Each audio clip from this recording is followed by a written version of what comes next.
வாழ்த்துவோம், நாமும் வாழ்த்துவோம், பிறந்த நாள் வந்து சேர்ந்ததே. நாளும் வாழ்த்துவோம் நல்ல மீட்பர் இயேசு நாமத்தில். நாமும் வாழ்த்துவோம், நாமும் வாழ்த்துவோம், பிறந்த நாள் வந்து சேர்ந்ததே. நாளும் வாழ்த்துவோம் நல்ல மீட்பர் இயேசு நாமத்தில்.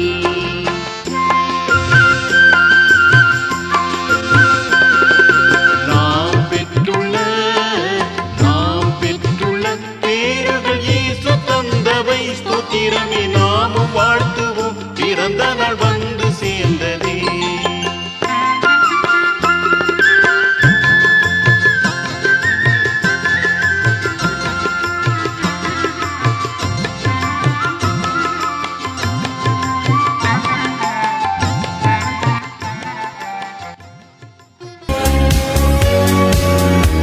வணக்கம். இந்த நாளில் சின்ன சின்ன வெளிச்சங்களில் இன்னொரு புதிய தகவலை தெரிந்து கொள்வோம். இந்த உலகம் தோன்றிய காலத்திலிருந்து இந்த நிமிடம் வரைக்கும் ஒரு செயல் தொடர்ந்து வருகிறது என்று சொன்னால் அது இறைவனை பற்றிய தேடல் தான், இல்லையா? If there is a god அப்படின்னு ஒரு கூட்டம், வேர் இஸ் அ காட் அப்படின்னு ஒரு கூட்டம், கடவுள் இருக்கிறாரா அப்படின்னு ஒரு சில பேர், கடவுள் எங்கே இருக்கிறான்னு தேடிக்கிட்டே ஒரு சில பேர். எனவே கடவுள் இருக்கிறாரா இல்லையா, கடவுள் எங்கே இருக்கிறார் என்கிற தேடல் மட்டும்தான் உலகம் தோன்றிய காலத்திலிருந்து இந்த நிமிடம் வரைக்கும் தொடர்ந்து வருகிறது. அதில் நம்ம யாருக்கும் மாற்று கருத்து இல்லை. இப்போ கடவுள் எங்கே இருக்கிறார் என்கிற தேடல் ஆரம்பித்த பிறகு அவர் ஒரு குறிப்பிட்ட இடத்துல இருக்க மாட்டார், எல்லா இடத்துலையும் இருப்பார் அப்படின்னு சொல்கிறதுக்காக தான் நம்முடைய முன்னோர்கள் இறைவன் தூணிலும் இருப்பான் துரும்பிலும் இருப்பான் அப்படின்னு சொல்லிட்டாங்க. அப்போ அந்த துரும்பிலும் இருப்பான்னா எல்லா பொருளிலும் இறைவன் இருப்பான் அப்படின்னு எல்லா பொருளையும் மனிதன் வணங்க ஆரம்பித்தான். மழையை, காற்றை, எல்லா பொருளையுமே, இயற்கையையும் பொருள்களையும் வணங்க ஆரம்பிச்சிட்டான். ஏன்னா எல்லாத்துலேயும் கடவுள் இருக்கான். அப்போ ஒரு சிந்தனை தோன்றுச்சு, எல்லா பொருள்களிலும் கடவுள் இருக்கிறார்னு சொன்னால் இந்த பொருள் எப்படி தோன்றுச்சுன்னு நம்ம கண்டுபிடிச்சிடறோம். இதனுடைய மூலப்பொருள் என்ன, இதனுடைய கச்சா பொருள் என்ன, எதை வச்சு இந்த பொருளை உருவாக்கியிருக்காங்க, இன்னும் சில நேரத்தில் யார் இந்த பொருளை உருவாக்கியிருக்காங்கன்றது கூட நம்ம கண்டுபிடிச்சிடும். இந்த பொருளை நம்மளால் கூட அழிச்சிட முடியும், டிஸ்ட்ராய் பண்ணிட முடியும். அப்போ இதுக்குள்ளே கடவுள் இருக்கிறாருன்னு சொல்கிறது எப்படி முழுமையாக ஏற்றுக்க முடியும்? அப்போது அந்த கான்செப்ட் கூட கொஞ்சம் தவறாச்சுன்னு ஒரு சிந்தனை வந்துச்சு. அப்போது நம்மளால் விடை காண முடியாத ஒரு கேள்வி இந்த வரைக்கும் என்னென்னா, உயிர், இல்லையா? உயிர் எப்படி தோன்றுதுன்னு இது வரைக்கும் கண்டுபிடிக்கல, உயிர் எங்கே போகுதுன்னு இது வரைக்கும் கண்டுபிடிக்கல. அப்போது உயிரை படைத்தவன் தான் கடவுளாக இருப்பான்.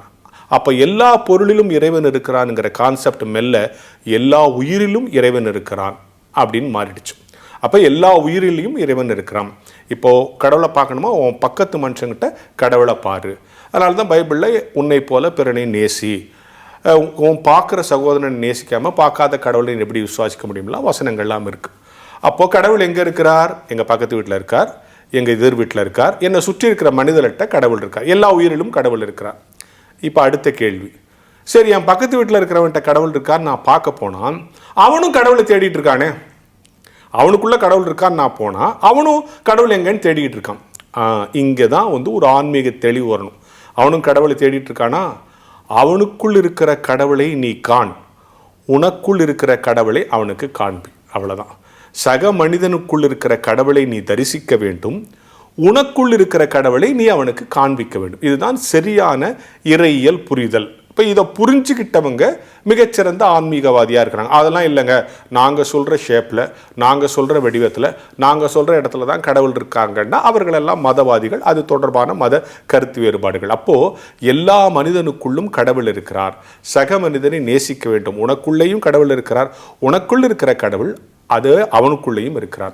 அப்போ தான் இதை தான் பெரிய பிலாசபியாக நம்ம என்ன சொன்னோம், தூணிலும் இருக்கிறார் துரும்பில் இருக்கார். தூண் துரும்புனா என்னென்னா பெரிய விஷயத்துலையும் கடவுள் இருப்பார், சின்ன விஷயத்துலையும் கடவுள் இருப்பார். இந்த உலகத்தில் இருக்கிற எல்லாவற்றுக்குள்ளேயும் கடவுள் இருக்கிறார். இப்போ பெரிய விஷயம்னா எப்படி, இந்த உலகத்தில் ரொம்ப பெருசு எது? உலகம் தான் ரொம்ப பெருசு, இல்லையா? இப்போ உலகம் முழுக்க கடவுள் இருக்கார். உலகத்தோடு ஒப்பிடும்போது நீ துரும்பு, உன்கிட்டையும் கடவுள் இருக்கார். அப்போ உலகம் முழுக்க கடவுள் இருக்கார், உங்ககிட்டயும் இருக்கார். அதான் தூணிலும் இருப்பார் துரும்பிலும் இருப்பார். எனவே கடவுள் எங்கே இருக்கிறார் என்கிற தேடல் ஒரு பக்கம் இருந்து கொண்டிருந்தாலும் சரியான புரிதல் என்ன, எனக்குள் கடவுள் இருக்கிறார், என் எதிரில் இருக்கிற மனிதனுக்குள்ளும் கடவுள் இருக்கிறார். அவனுக்குள் இருக்கிற கடவுளை நான் தரிசிக்க வேண்டும், எனக்குள் இருக்கிற கடவுளை அவனுக்கு நான் காண்பிக்க வேண்டும். இதுதான் சரியான இறையியல் புரிதல். இதைத்தான் தூணிலும் இருப்பார் துரும்பிலும் இருப்பார். தூண் என்பது பெரிய விஷயம். உலகம் முழுக்க கடவுள் இருக்கார், பெரிய உலகத்திலையும் கடவுள் இருக்கார். இந்த உலகத்தோடு ஒப்பிடும்போது நீ துரும்பு, உனக்குள்ளேயும் கடவுள் இருக்கார்.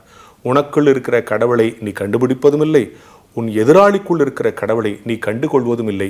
இதுதான் நாம் செய்கிற இடையூறு. எனவே இந்த புரிதல் வந்துவிட்டால் இறையியல் தெளிவு நமக்கு வந்ததாக அர்த்தம் என்ற ஞான வெளிச்சத்தோடு இந்த நாளை தொடங்குவோம்.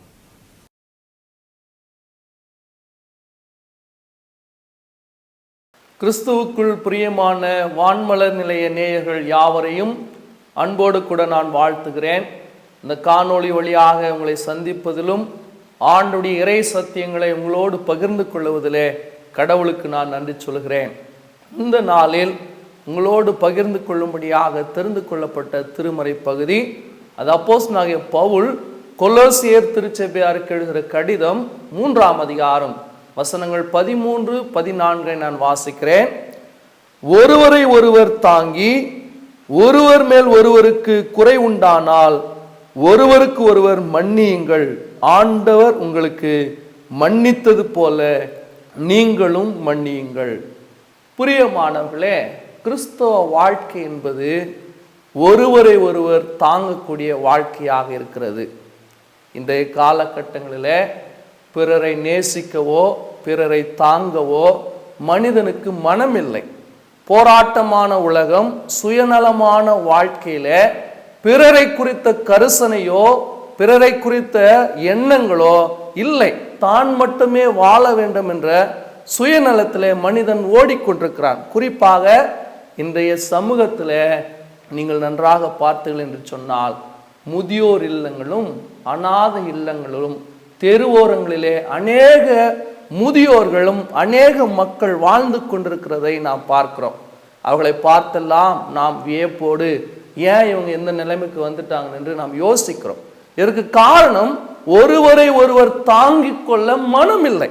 இன்னைக்கு பிள்ளைகள் பெற்றோரை தாங்க மனமில்லாமல் கைவிடுகிற சூழலாகவே இருக்கிறது.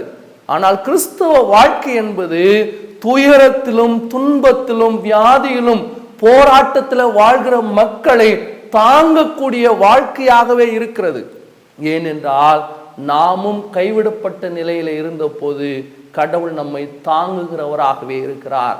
இதே அதிகாரத்தில் நீங்கள் பின்னாடி பார்க்கும்போது 18ஆம் வசனத்திலிருந்து பவுல் குடும்ப வாழ்க்கையை குறித்து சொல்லும் போது, நீங்கள் ஒருவரை ஒருவர் தாங்கிக் கொள்ளுங்கள். இன்னைக்கு கணவனை மனைவி தாங்க வேண்டும், மனைவியை கணவர் தாங்க வேண்டும், பெற்றோர் பிள்ளைகளை தாங்க வேண்டும். ஆனால் இன்றைய சமூகத்துல சுயநலமோடே மனிதன் வாழ்ந்து கொண்டிருக்கிறான். பிறரை நேசிக்கவோ பிறரை தாங்கவோ பிறரோடு அன்பு கொண்டு உறவோடு வாழவோ மனிதனுக்கு மனமில்லை. ஆனால் இங்கே பவுல் அழுத்தமாக சொல்கிறார், நீங்கள் ஒருவரை ஒருவர் தாங்கிக் கொள்ளுங்க. ஏனென்றால் கிறிஸ்து நம்மையும் தாங்கிக் கொண்டு வருகிறார். அதை தான் ஆண்டவருடைய வார்த்தை சொல்கிறது. கடவுள் நம்மை உள்ளங்கையில வைத்து ஒவ்வொரு நாளும் தாங்கி வருகிறவராக இருக்கிறார். நீங்கள் வேதாகமத்தில் பார்க்கும்போது இஸ்ரவேல் மக்கள் அடிமையா இருந்த போது, துன்பத்தில் வாழ்ந்த போது, உடைய வாழ்க்கை மிகுந்த கசப்பில் இருந்த போது கடவுள் அவருடைய உபத்திரவத்தை பார்த்து இறங்கி வந்தாராம். யாத்ராகம புத்தகம் 3ஆம் அதிகாரத்தில் நான் பார்க்கும்போது, என் ஜனத்தின் உபத்திரவத்தை நான் பார்க்கவே பார்த்தேன். ஆளோட்டின் நிமித்தமாக அவர்கள் இடுகிற கூக்குரலை கேட்டேன். அவருடைய உணர்வுகளை புரிந்து கொண்ட ஆண்டவர் அவர்களை விடுதலையாக்கி புது வாழ்க்கையை தருகிறார். ஏனென்றால் அவர் இரவிலே அக்னி ஸ்தம்பமாகவும் பகலிலே மேக ஸ்தம்பமாக இருந்து ஒவ்வொரு நாளும் மக்களை தாங்கி வந்தார். அன்றைக்கு மட்டுமல்ல, இன்றைக்கும் கடவுள் நம்மை தாங்கி வருகிறார். எல்லா சூழ்நிலையிலும் எல்லா ஆபத்துகளிலும் போராட்டங்களிலும் கடவுள் நம்மை தாங்கி ஒவ்வொரு நாளும் ஜீவனோடு வாழச் செய்கிறார். அந்த நன்மையை பெற்றுக் கொள்கிற நாம் பிறரை தாங்க மனமில்லை. இன்னைக்கு குடும்பத்தில் உள்ள மக்களை தாங்க மனமில்லை.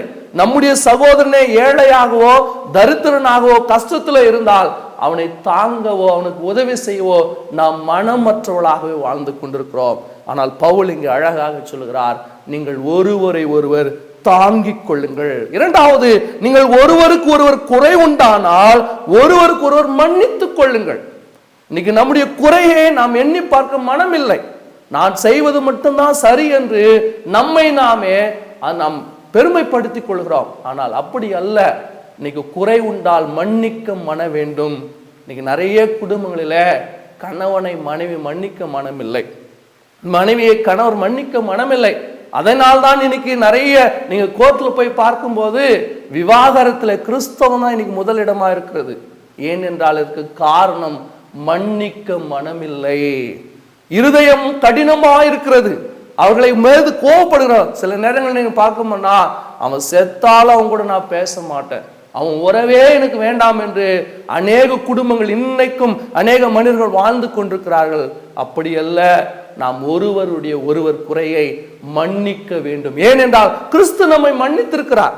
நம்மை சாபத்திலிருந்தும் பாவத்திலிருந்தும் எல்லாவற்றிலும் மன்னித்து நமக்கு வாழ்வு கொடுக்கிறார். அதை தான் பின்னாடி அவர் சொல்லும் போது, நீங்க கிறிஸ்து நம்மை மன்னித்தது போல நாமும் பிறரை மன்னிக்க வேண்டும். கிறிஸ்து நம்மை எப்படி மன்னித்திருக்கிறார் சற்று சிந்தித்து பார்த்தோம் என்று சொன்னால், சங்கீதம் 51 தாவீது அழகா சொல்கிறார், நான் துர்குணத்திலே பிறந்தவன், என் தாய் என்னை பாவத்திலே கர்ப்பம் தர. அப்ப பாவியான நம்மை ஆண்டவர் ஒவ்வொரு நாளும் மன்னிக்கிறவராகவே இருக்கிறார். அவர் மன்னிப்பதனால்தான் நீங்களும் நானும் இந்த உலகத்துல ஜீவித்து கொண்டிருக்கிறோம், வாழ்ந்து கொண்டிருக்கிறோம். ஆண்டவர் நம்மை மன்னிப்பது போல நாமும் பிறரை மன்னிக்க வேண்டும். அப்படி மன்னித்து வாழும் போது நமக்கு ஆண்டவர் பரிபூர்ண மகிமையை தர வல்லவராயிருக்கிறார். அதை தான் நீங்க 12ஆம் வசனத்தை சொல்லும் போது, ஆகையால் கடவுள் தெரிந்தெடுக்கப்பட்டவர்களும் பரிசுத்தரும் பிரியமான நீங்கள் உருக்கமான இரக்கத்தையும் தயாளத்தையும் தாழ்மையும் சாந்தத்தை நீடிய பொறுமையும் தரித்து கொள்ள வேண்டும். அப்போ ஆண்டவரால் தெரிந்து கொள்ளப்பட்ட நீங்களும் நானும் ஒருவரை ஒருவர் தாங்க வேண்டும், ஒருவருடைய ஒருவர் குறையை மன்னிக்க வேண்டும். ஏனென்றால் கடவுள் நம்மை மன்னித்தது போல நாம் பிறரை மன்னிக்க வேண்டும். பிரியமானவர்களே, இன்றைக்கு நாம் யாரையெல்லாம் மன்னிக்காமல் வாழ்ந்து கொண்டிருக்கிறோம்? என் கணவரை மன்னிக்கவில்லையா? என் மனைவியை மன்னிக்கவில்லையா? என் அண்ணனை மன்னிக்கவில்லையா? என் தம்பியை மன்னிக்கவில்லையா? என் அக்காவை மன்னிக்காமல் நான் மனமுடைய வாழ்ந்து என்ன பிரயோஜனம்? யோசித்து பாருங்கள். நாம் பிறரை மன்னித்து வாழ வேண்டும். அதை தான் ஆண்டவர் தெளிவாக சொல்கிறார். நீ கடவுளுக்கு எவ்வளவுதான் காணிக்கை கொண்டு வந்து வைத்தாலும் ஆண்டவர் சொல்றார், உனக்கும் உன் சகோதரனுக்கும் பகை இருந்தால் முதல் அவனோடு போய் என்ன பண்ணுமா? ஒப்புரவாக வேண்டும், மன்னித்து வாழு. அப்போ கிறிஸ்து நம்மை மன்னித்தது போல இந்த உலகத்துல நாம் யாரிடமெல்லாம் கோபமாயிருக்கிறோமோ, யாரிடமெல்லாம் பகையோடு வாழ்ந்து கொண்டிருக்கிறோமோ, உங்களை மன்னித்து வாழ வேண்டும். ஏனென்றால் வாழ போறது ஒரே ஒரு வாழ்க்கை தான். அந்த வாழ்க்கையில நாம் பிறரை மன்னித்து வாழும் போது ஆண்டவர் நமக்கு நித்திய வாழ்வை கொடுக்க வல்லவராயிருக்கிறார். நீங்கள் பார்க்கும்போது இயேசு ஆண்டவர் கடைசியாக கல்வாரி சிலுவையில தன்னை அடித்து அவமானப்படுத்தி நிர்மூலமாக்கி ஏன் மரணத்துக்கே கொண்டு போன மக்களை பார்த்து சொல்கிறார், பிதாவே அவர்களை மன்னியும், தாங்கள் செய்கிறது இன்னதென்று அறியாதிருக்கிறார்கள். பிரியமானவர்களே, நாமும் ஆண்டவர் நம்மை மன்னித்தது போல பிறரை மன்னித்து வாழ தூய ஆவியானவர் நமக்கு துணை செய்வாராக.